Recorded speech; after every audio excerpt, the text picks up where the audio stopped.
And when I remember, we begin with this story.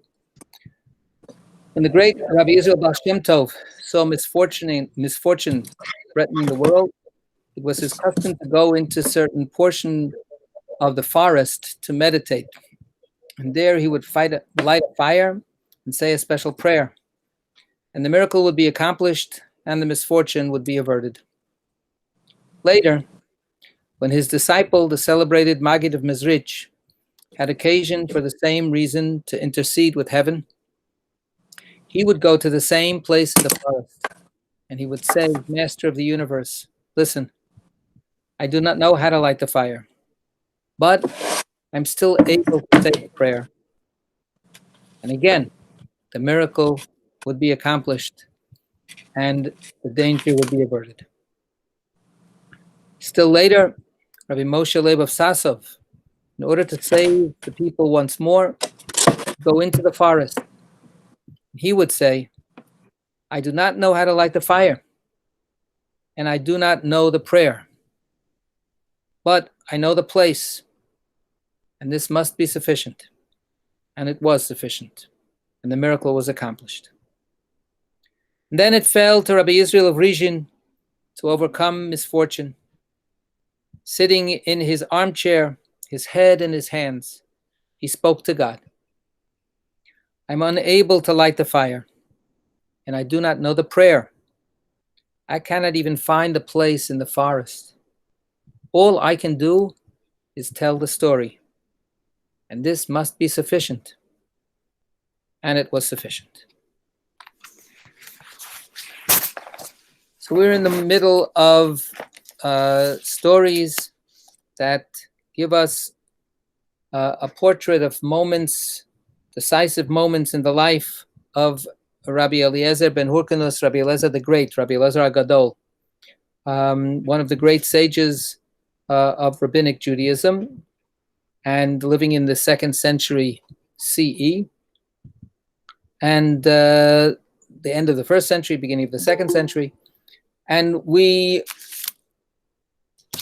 left off in the middle of a very, very dramatic and important story in Rabbinic Judaism, the story of the oven of Achnai. And the oven of Achnai was the topic of a controversy, whether this certain kind of oven, we're not going to go into the details, it was a specially constructed oven, would it be subject to the laws of ritual impurity or not? And Rabbi Eliezer had one opinion and said that it was ritually pure, and the rest of the rabbis, the majority of the rabbis, disagreed with him.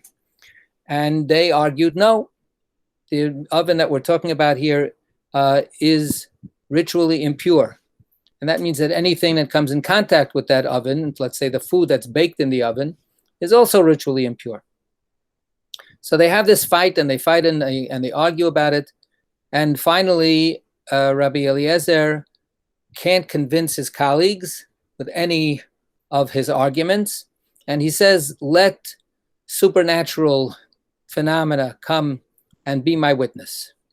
So a carob tree jumps out of the ground and moves over to another place and reroots itself there. It's a miracle, just at the behest of Rabbi Eliezer. And the rabbis say, Rabbi Yehoshua especially, Rabbi Joshua, Rabbi Yehoshua says, we don't bring proofs from carob trees. Either you can argue your case and convince us or not. And then he says, well, if I'm not right, then let this not happen. Let the water be a testify to my correctness. And the stream of water started flowing backwards. And Rabbi Yehoshua says, sorry, you can't bring an argument from a stream of water. That you have to give real solid arguments to convince us. Anyway, finally, a voice from heaven declares, why are you giving Rabbi Eliezer so much trouble? He's right. He's absolutely right. And then Rabbi Yehoshua startlingly says, we don't listen to heaven anymore. The voice from heaven had its day. When we got the Torah at Mount Sinai, The Torah was given to us human beings. Lo bashamayim hi. The Torah is no longer in heaven. And therefore, heavenly opinions no longer have sway over us. We need to decide with our own limited human understanding. And you haven't convinced us, Rabbi Eliezer. That's where we left off last time. So if you have the text in front of you, it's on page 223. Sorry, 1 second. Somebody is trying to call me. Hi, John. I'm in the middle of the story. Yes, I'm doing the story right this minute. Shared this kosher salt. Okay, right. Bye. John Lasseter says hello. So that's where we left off at, and now we're on page 223 in the text that I sent out. At the very bottom of the right-hand column, the last 2 paragraphs. And this picks up the story after we had that very shocking decision by Rabbi Yoshua. And the end of that is majority rules, right? We follow the majority, and we are the majority, and you are the minority, and we have overruled you. Rabbi Nathan met the prophet Elijah.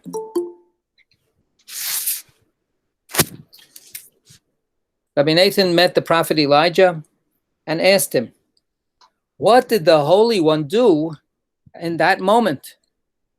So one of the sages bumps into Elijah the prophet and says, how did this go over up in heaven? How did the God feel about the fact that we're not listening to God? Elijah said, he laughed with joy, and he said, my children have defeated me. My children have defeated me. Nitzchuni banai. Nitzchuni banai. Those sons of a gun. Unbelievable. I'm proud of them, right? They didn't let me push them around, and they outvoted me, right? They won. And God is presented as laughing, as chuckling, getting a little nachas from his very independent-minded children. So I want to note at this point in the story, a lot of people stop telling the story at this juncture in the story, John, you're presenting. So thank you. There's the document, and it works in very well with our own sense of independence. It works very well with our own sense that nobody's going to push us around anymore. We make our own decisions. However, the truth is that the story keeps on going. Last paragraph. It is said on that day, all objects that had been placed within that oven, Rabbi Eliezer had declared them clean. They were pronounced unclean. And presently they were brought and burned in fire. So Rabbi Eliezer's position is not just outvoted, but it has practical implications, because he said that such an oven was okay, and that it was pure, and that the food that would be cooked in that oven would be pure. And that meant that people that only ate food in purity, such as priests, but other people too, who adopted this custom, could eat that food because it was pure. But now the rabbis had decided, no, it's not pure. So therefore, that whole, the objects that were made out of clay that could not be koshered had to be burned in a fire. After Rabbi Eliezer's departure, the sages took a vote and excommunicated Rabbi Eliezer.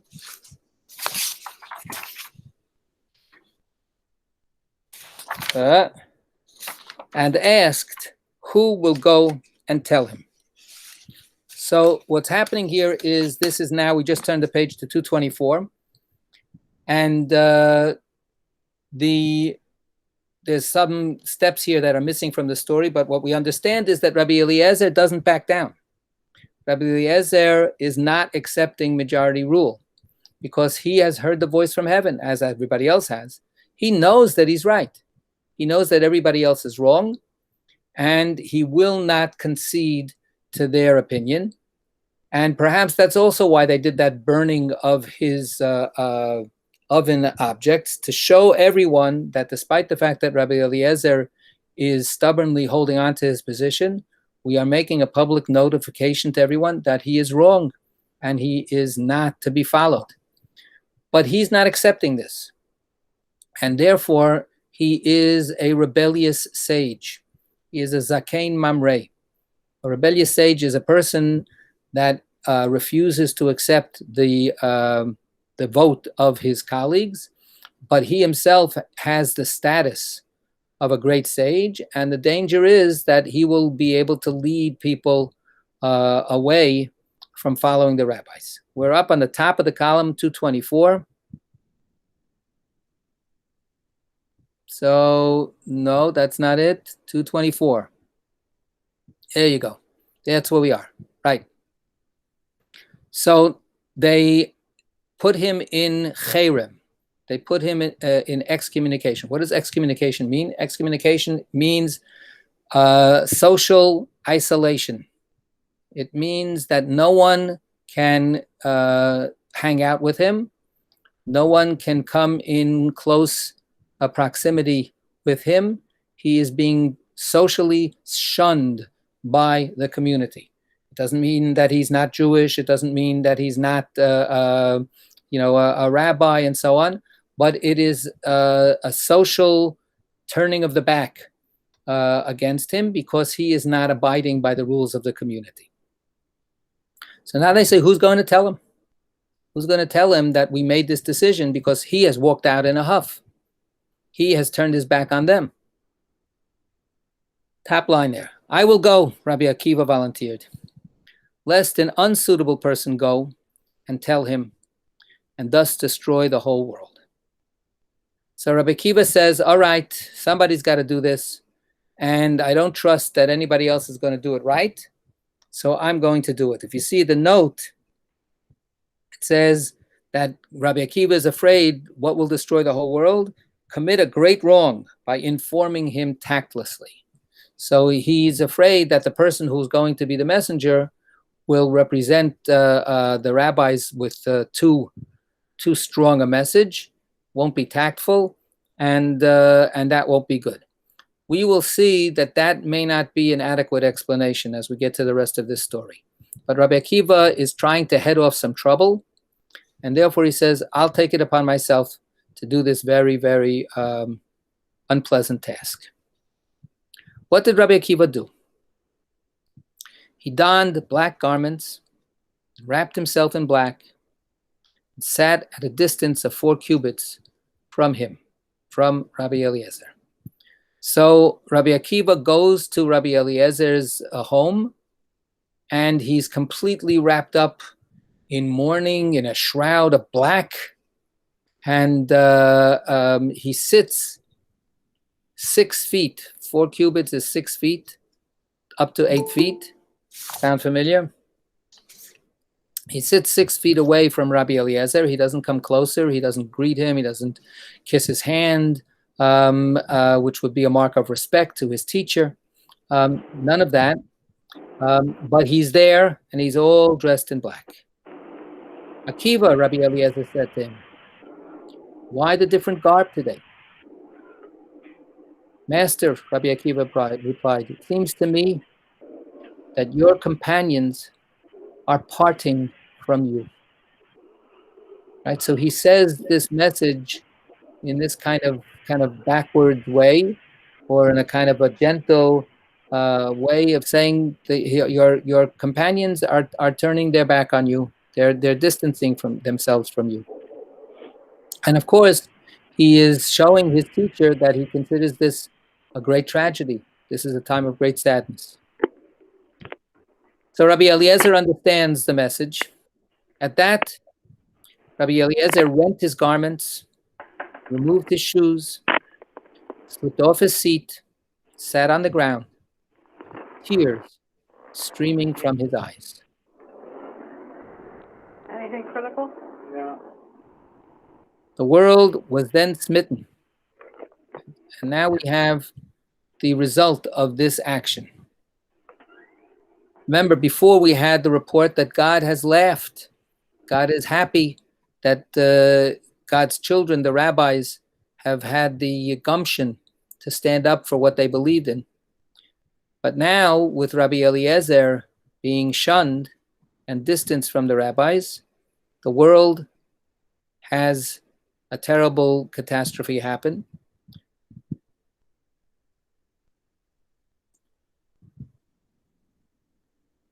A third of the olive crop, a third of the wheat crop, and a third of the barley crop were ruined. Some say that even the dough in women's hands fermented and was spoiled. The sages taught, great was the wrath that befell the world that day, for anything Rabbi Eliezer cast his eyes on was incinerated. So let's stop for a second.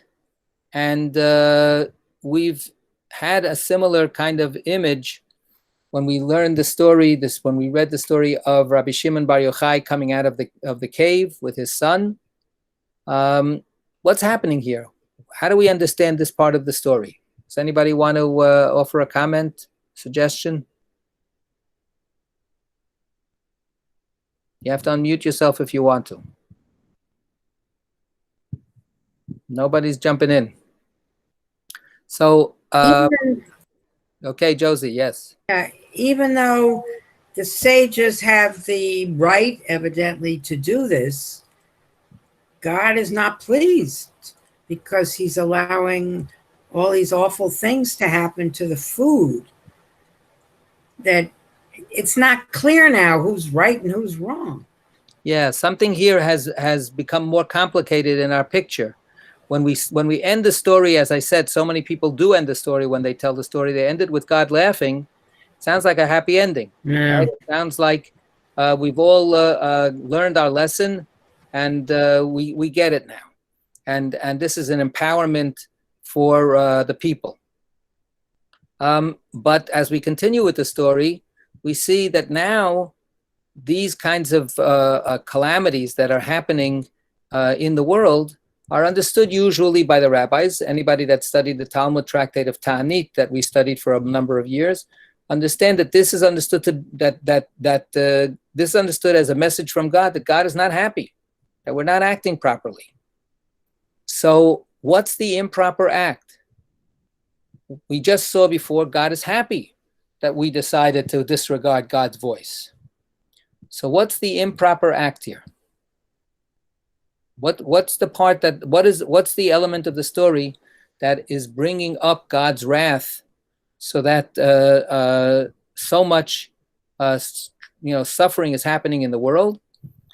And let's look at that image that we have at the end of this paragraph. Rabbi Eliezer looks around and everything that he looks at is burnt to a crisp, is burnt up. Right? He's got that superpower that we saw that holy sages had, like Rabbi Shimon Bar Yochai and his son. They had that same kind of power. And when they looked at the world and the world did not shape up in their estimation, they were outraged, and their outrage went out into the world and destroyed it. And here is Rabbi Eliezer being able to do that. So how does that make us think about Rabbi Eliezer?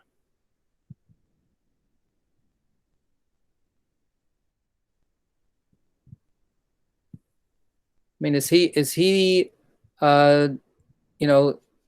he's wrong, then how is it that he has this gigantic power of spiritual anger to judge the world? John, you wanted to say something? Well, I was just thinking about him, and he reminds me of Superman, like the ability to burn when you look. And that whole theory of, and this is a digression a little bit, but the guy who made up Superman, he's Jewish, and his head was filled with a lot of these stories. That's why Superman has a cape, like a tallis, and a breastplate like the priest did. And so, but anyway, it's like a Superman thing. I don't think it necessarily doesn't necessarily mean God disapproves or he disapproves? Well, so that would be, again, there's definitely a divine intervention besides Rabbi Eliezer burning stuff up. All over the countryside, people are losing their crops. People are losing their food. So it's not Rabbi Eliezer alone who's imposing this pain and punishment on wherever he's angry. This is God being angry. So to pursue your point, why is God empowering Rabbi Eliezer to do this? Again, to use that word empowerment, before we read the story, the first part of the story, we got this point of God empowering God's children to defeat him and to decide on their own what the Torah needs to mean. But now we're seeing that God seems to still be on Rabbi Eliezer's side. Still seems to be supporting this aggrieved Superman, super sage. Let's continue the rest of the story. We have 2 more paragraphs. How about if we have somebody else read? Somebody want to volunteer to read, starting from Indeed on that day? Anybody going to volunteer? I can read. Thank you. Indeed, on that day, Rabbi Gamaliel was traveling on shipboard when a huge wave arose, threatening to drown him. It appears to me, he reflected, that it is on account of Rabbi Eliezer ben Hyrcanus. Then he stood up and called out, "Master of the universe, it is known and revealed to you that I have not acted for my honor, nor for the honor of my father's house, but for your honor, that dissension might not multiply in Israel." At that, the sea's rage subsided. Okay. So here we have now a shift now to the other side, right? Rabban Gamliel was the head of the Rabbinic Congress, right? And even though he's not reported to have been actively involved in the argument with Rabbi Eliezer, that honor was given to Rabbi Yoshua, to Rabbi Joshua. But he presided over all of these proceedings, and it is under his authority that the excommunication is issued. So he's the head of the Rabbinic Senate or court, and the buck stops with him. So now he's on this boat, and he is about to be drowned by a terrible storm. Echoes of Jonah on the boat before he's thrown overboard. So again, this is another expression of God's displeasure. And Rabban Gamliel gets it. And he says, this is because there were arguments. Because of Rabbi Eliezer. He doesn't say what exactly. He says this must be because of Rabbi Eliezer. And then he says to God, he looks up to God and he says, hold on a second. I didn't do this as an ego trip. I didn't do this as a power trip. I didn't do this to humiliate Rabbi Eliezer. I did this because this was the painful move that was necessary in order to preserve the unity of the Jewish people, so that Rabbi Eliezer would not be able to go off and teach contrary to your loyal servants, the rabbis, who are teaching otherwise. Rabbi Eliezer refused to abide by our vote.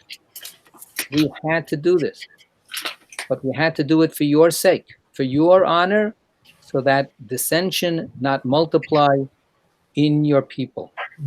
If we have a unified Jewish people, then the honor of God is extended, is magnified and sanctified. That's the words of the Kaddish.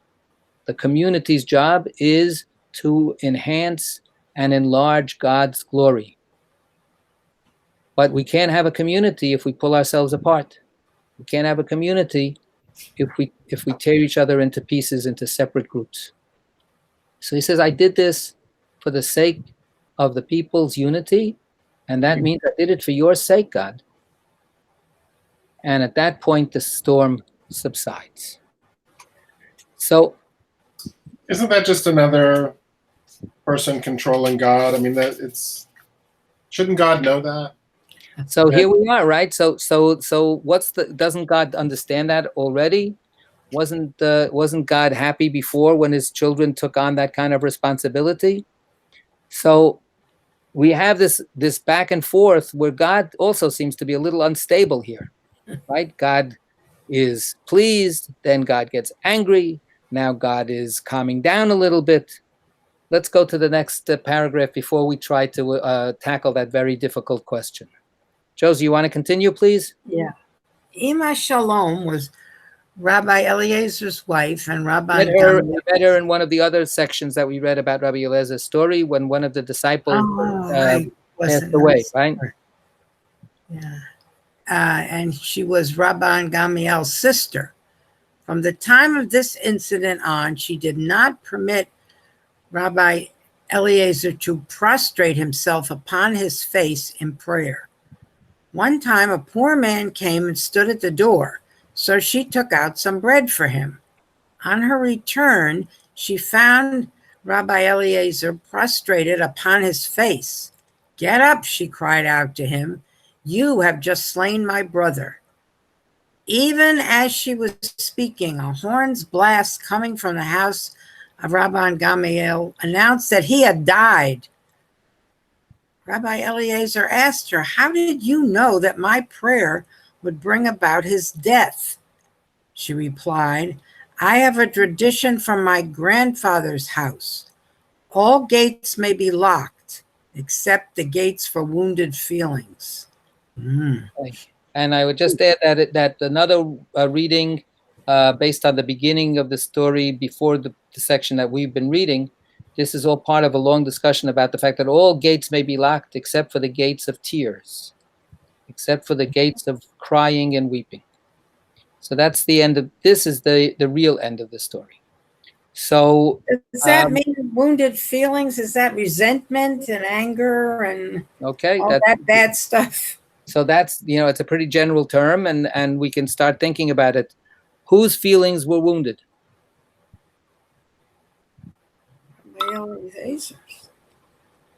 Rabbi Eliezer. Yes, Rabbi Eliezer.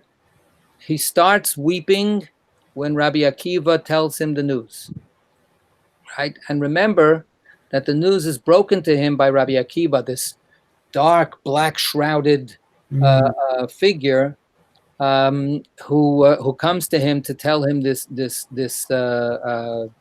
notification. And from then on, Rabbi Eliezer is a kind of what can I say? He's full of very extreme feelings. Everywhere he looks, he burns up anything in his sight. So he's full of some kind of extreme feeling. Do we want to call it rage? Do we want to call it extreme mourning and sorrow that becomes destructive? And then we have this report about Ima Shalom, his wife, who's caught in the middle, right? She's stuck between the man she's married to and her brother, who have now represented these two irreconcilable sides. Remember, her brother is not going to come to visit. They're not talking to each other. But she stays with her husband, and yet she is constantly intervening and stopping him from being able to do his daily prayers.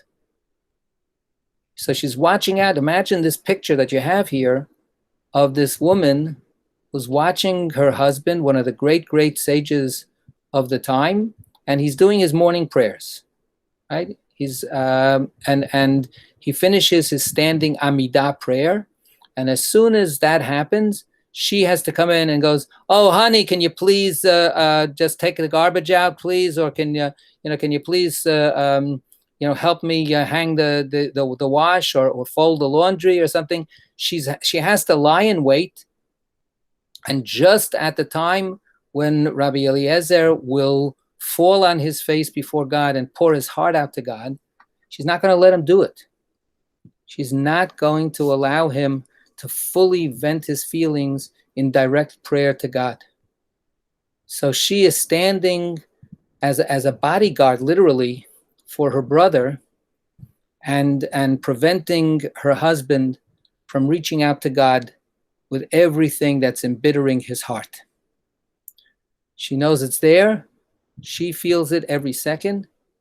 But she knows that if Rabbi Eliezer is able to express this to God, God will be on Rabbi Eliezer's side, and God will kill Rabbi Eliezer's enemy, who of course doesn't see himself as an enemy.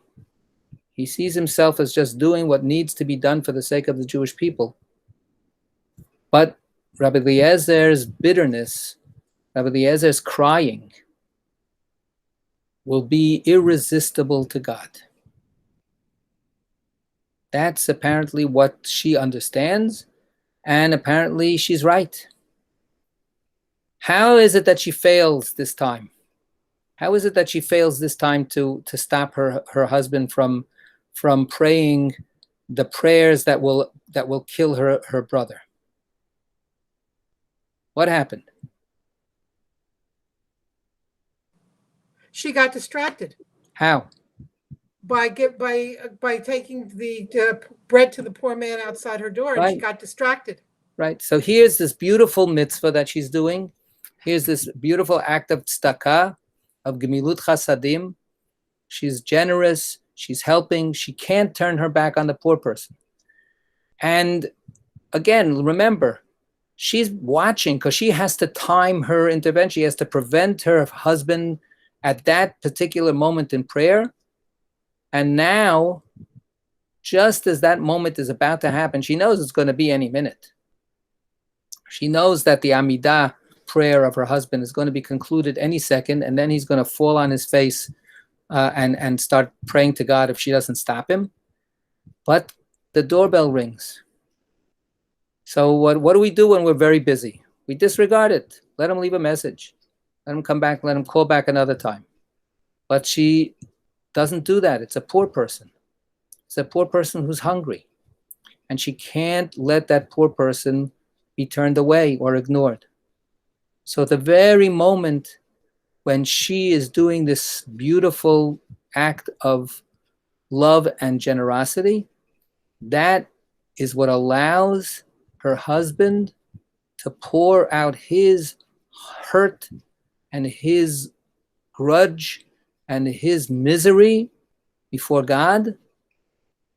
And God will listen to his angry, murderous prayer and punish Rabbi Gamliel with death for having caused such anguish to a man such as Rabbi Eliezer.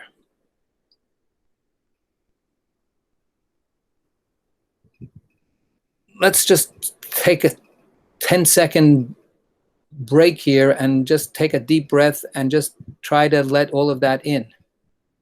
Okay?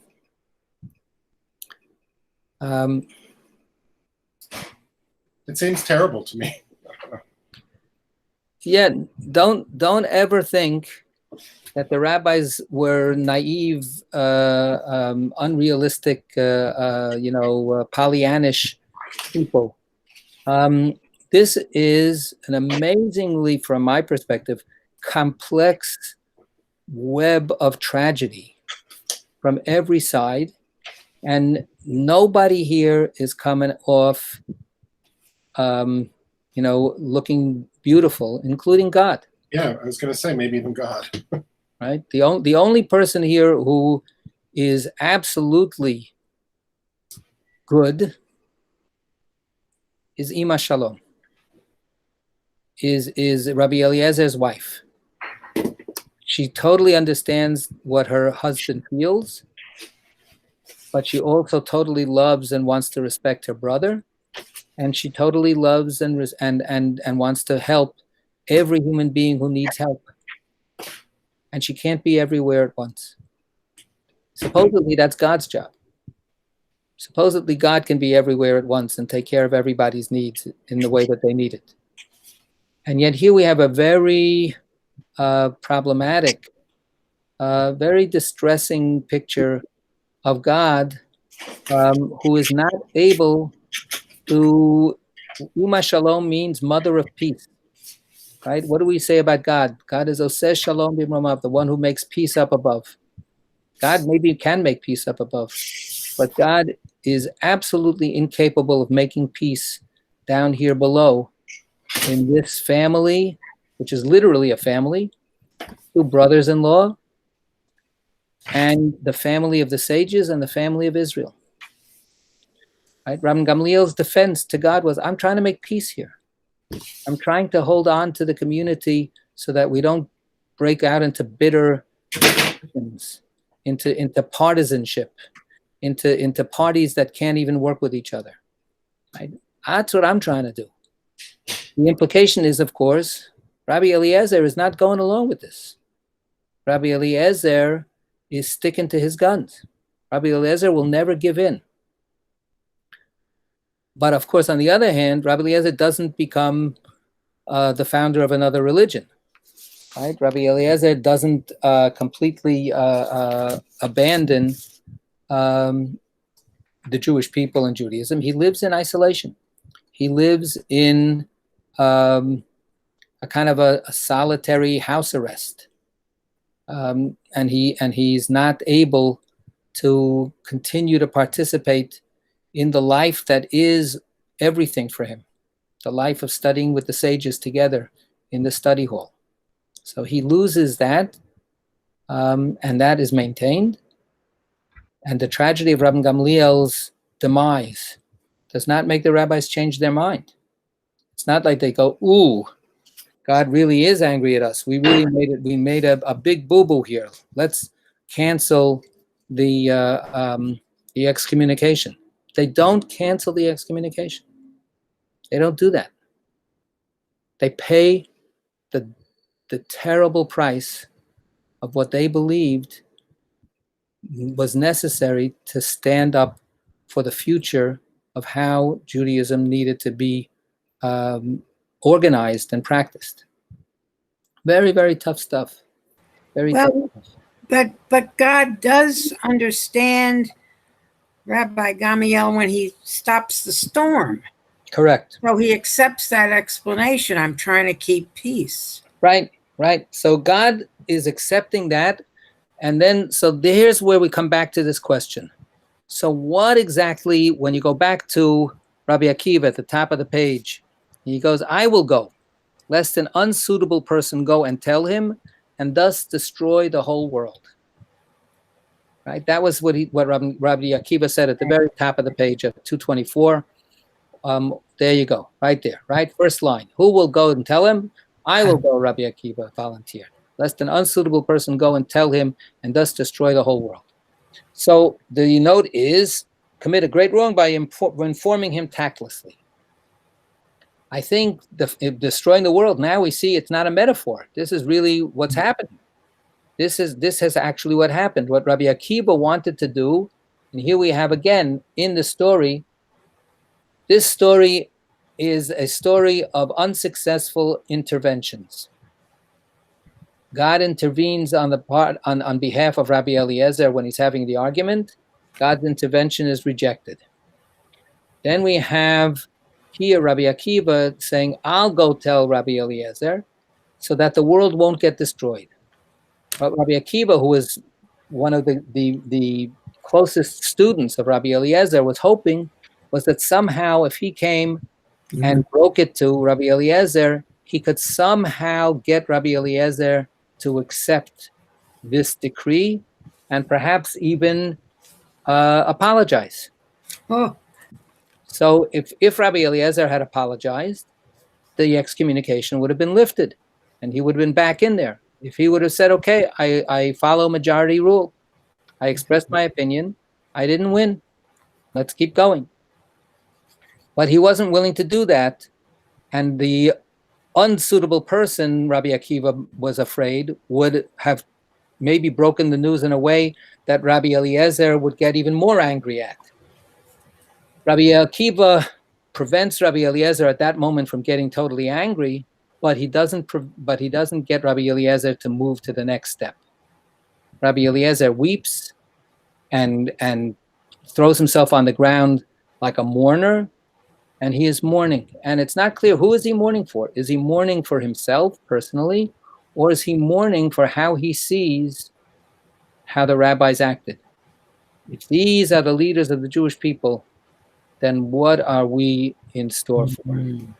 Right? He still sees himself as the righteous one, and that's why he can run around and continue to be angry. But then that problem is comes back to then. So why is God supporting Rabbi Eliezer? Why doesn't God take away Rabbi Eliezer's powers? And furthermore, in the end, why does God listen to Rabbi Eliezer's prayer? The gates of all the different ways of praying are locked, but never the gates of the wounded feelings and the crying, the weeping that a person presents to God. God is a softie when it comes to the weeping. That's what this story ends up with. But of course, historically speaking, we know to this very moment, plenty of people weep before God and they don't get what they cry for. And usually that's a real tragedy, where they're weeping for somebody's life and they don't get it. Here, the weeping is different. Here, the wounded feelings that God cannot turn aside from are, in a sense, parallel to that story of Ima Shalom with the poor person. Did anybody see what I'm trying to say here? Ima Shalom could not turn away from the poor person knocking at the door, even if it meant that she would not be able to continue to supervise her husband. She couldn't turn away from that poor person. God cannot turn away from the person who is in such deep pain. John, yeah. Yeah, I was just saying that it was, in the service of someone else's needs. That's different. That was the same thing. So that's the tragedy, baby, here. Could the rabbis have figured out a way to stand for their authority without creating that volcano of pain and anguish in the heart of Rabbi Eliezer? Could they have somehow tried to make peace in another way? That's the question that looms over this story. Not the decision that they made, not the halachic decision that they made, not the ruling about the purity or impurity, and not even the ruling that majority rules, period. Majority has to be respected and accepted. But then the next question after that is, when you have somebody of the standing, of the purity, of the dedication of a Rabbi Eliezer, how do you deal with that person? How do you try to work with a person like that, even when they're making it hell for you to work with them? This is a very difficult question, and there's no answer here. I mean, the answer is that they didn't succeed. But a very, very troubling kind of episode. We're going to be continuing with the story of Eliezer, not just today, but next time also. So keep on thinking about these things, and let's see if we can add one element to another element and see if we can get a fuller sense. I'm going to go to the next one, number 99, a little lower down on this column. There it is. This is a very enigmatic story, and well,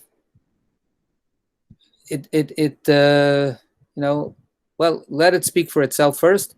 Let's see what happens. Another little surprising twist in the story of Rabbi Eliezer. Okay, so is Josie going to read, or does somebody else want to give her a rest? I'll read. All right. Thank you, Natalie. Our masters taught when Rev. Eliezer, suspected of Judeo-Christian heresy, was arrested, he was brought up on a torturous scaffold to be examined. The Roman governor said to him, "How can a venerable sage like you occupy himself with such drivel?" Rev. Eliezer replied, "I acknowledge the judge as right." The governor, thinking that Rev. Eliezer referred to him, in fact, he referred to his Father in heaven, said, "Because you have acknowledged me as the right judge, I dismiss you. You are acquitted." When Rev. Eliezer came home, his disciples called on him to console him, but he would accept no consolation. Said, that's all I have here. And then you have to go to the next column. Said Rabbi Akiva. Said Rabbi Akiva to him, "Master, will you permit me to say something you taught me?" He replied, "Say it." "Master, is it possible that some heretical teaching was reported to you and pleased you, and for that reason you were arrested?" He exclaimed, "Akiva, you have reminded me. I was once walking in the upper market of Sepphoris when I came across one of the disciples of Jesus, the Nazarene, Jacob of Kephar Shechania by name, who said to me, 'It is written in your Torah, thou shalt not bring the hire of a harlot into the house of the Lord thy God.'" Deuteronomy 23:19. "May such money be applied to the building of a privy for the high priest?" To this I made no reply. He said to me, "I was taught by Jesus of Nazarene, for of the hire of a harlot had she gathered them, and unto the hire of a harlot shall they return." Micah 1:7. "Since it came from a place of filth, it should go to a place of filth, such as the high priest's privy." This interpretation pleased me very much, and that is why I was arrested for apostasy. For in reading thus, I Reacting thus. For in reacting thus, I transgressed scripture. "Remove thy way far from her," meaning heresy, "so that you will not," you gotta go down, "have to come nigh to the door of her house, to the house of the ruling power." Okay, so here we have a very, very strange story. It's a very surprising story. And what we have reported here is that somewhere in his career, and it's not clear exactly when this happened, given the picture that he has disciples around him, it seems to be before the excommunication, but that doesn't necessarily mean that much for the reality of the story as it keeps on getting told. The story is being told about this Rabbi Eliezer, one of the greatest sages of Israel, that he was suspected of going to the other side, that he was suspected of becoming a Christian, a heretic, right? And this is, according to this story, not just a religious problem, but it's also a political problem. The Christians are seen as a bunch of dissidents, a bunch of troublemakers, and just like Jesus was eventually rounded up and crucified, other Christians were seen as protesters that had to be handled by the police in extreme ways. And now Rabbi Eliezer is suspected of being one of them. How anybody could have possibly suspected him is for us a little surprising, perhaps. But we should know that, of course, there were many Jews that eventually got convinced that Christianity was correct. And there's no reason to think that some of them weren't educated and rabbinically active. The famous one is Saul of Tarsus, right?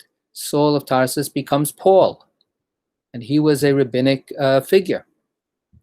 So a student of Rabban Gamliel. So these things happen.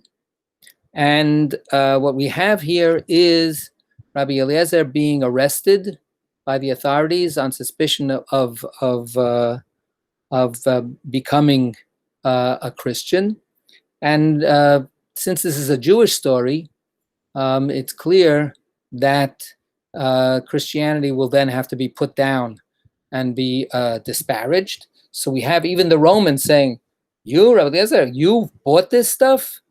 How could you? You're such a smart, educated man. How could you possibly have been convinced by this?" And Rabbi Eliezer answers in a vague way, right? I acknowledge the judge as right, right? We say these words when we hear of the passing of a person. We say, Baruch Dayan Ha'emet. Blessed be the judge who is the judge of truth, who is the righteous judge. So it could be that what Rabbi Eliezer was really saying, as the story makes us understand, is, okay, I'm ready to meet my maker. If this is what God's decision is, that I should be executed under false pretenses, then so be it. But the joke is that the executioner, the Roman, doesn't understand what he's saying, and he thinks that he's actually complimenting him rather than complimenting God. So therefore he gets released, right? He's flattered by the rabbi's compliment, and he lets him go free. But this is a very ugly kind of story on many levels, right? First of all, he's suspected. Rabbi Eliezer is suspected of something that is completely a violation of everything that he believed in. And second of all, the way he gets out of it is by being misunderstood and by being seen as a collaborator, right? Which he also doesn't want to be. So what we have is a double set of suspicions and misunderstandings applied to Rabbi Eliezer. Does this, speak to his outsider status, to his sense also of being a man who they just don't understand me?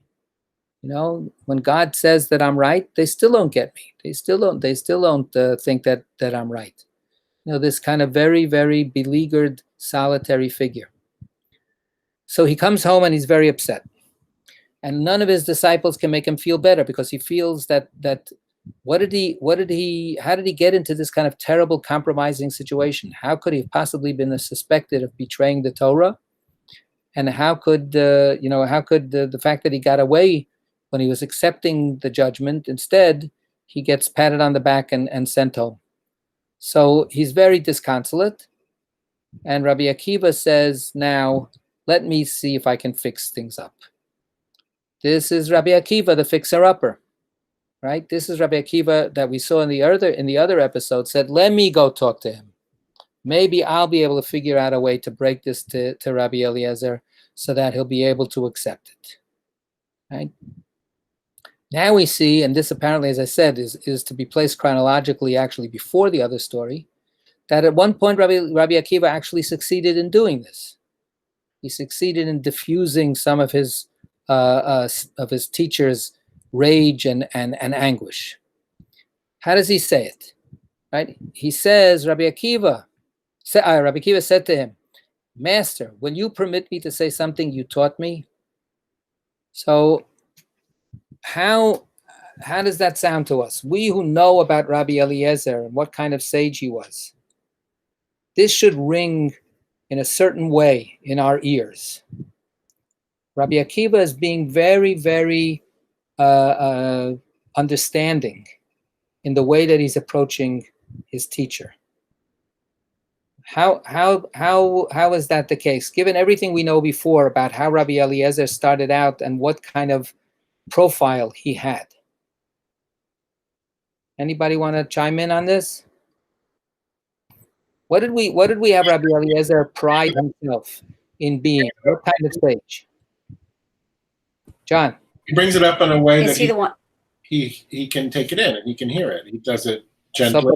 But why is it that that's a way that he might be able to hear it? Lynn, you wanted to say something. Well, was he the rabbi that only never said anything new, only said what his teachers said? Was that the same?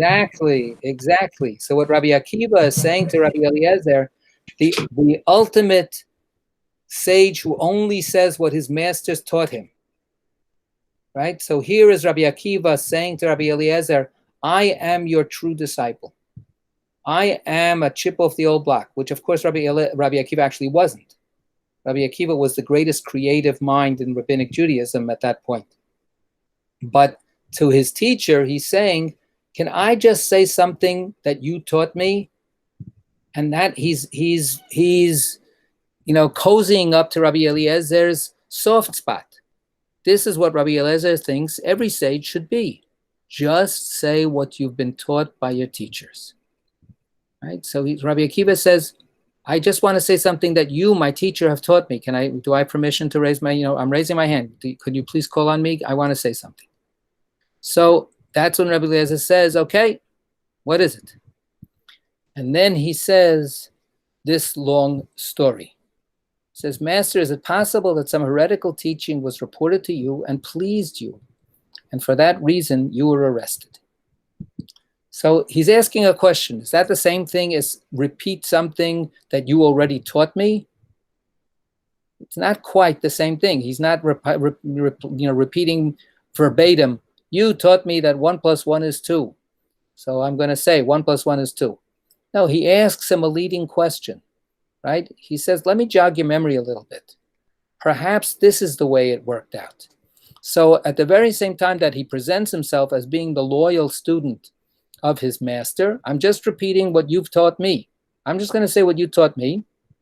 In the end, he's creatively thinking what could possibly have happened here. What Rabbi Eliezer may have taught him is that you should watch out about being pleased about heretical teachings because it's a slippery slope. Once you start listening to heretical teachings and are pleased by them, then the next step is people will think that you are a heretic. Right? And so Rabbi Akiva is repeating something maybe that Rabbi Eliezer taught him, but he doesn't know this story until Rabbi Eliezer says, oh yeah, you reminded me. Now I know what happened here. Right? But the general principle was Rabbi Eliezer's general principle of don't be accommodating to heresy. Right? Because if you're easygoing with the heresy and you show that something about the heresy has socially redeeming value, then forget it. Everybody's going to see you as a heretic. The ironies here are manifold, right? He's talking about heresy. He was excommunicated.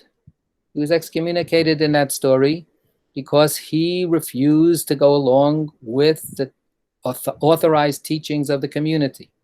So it's not quite doctrinal heresy that we're talking about, but that's not exactly what we're talking about in this story either. It's about a break-off group. It's a break-off group that wasn't accepting the authority of the Torah, that thought that there was this new dispensation.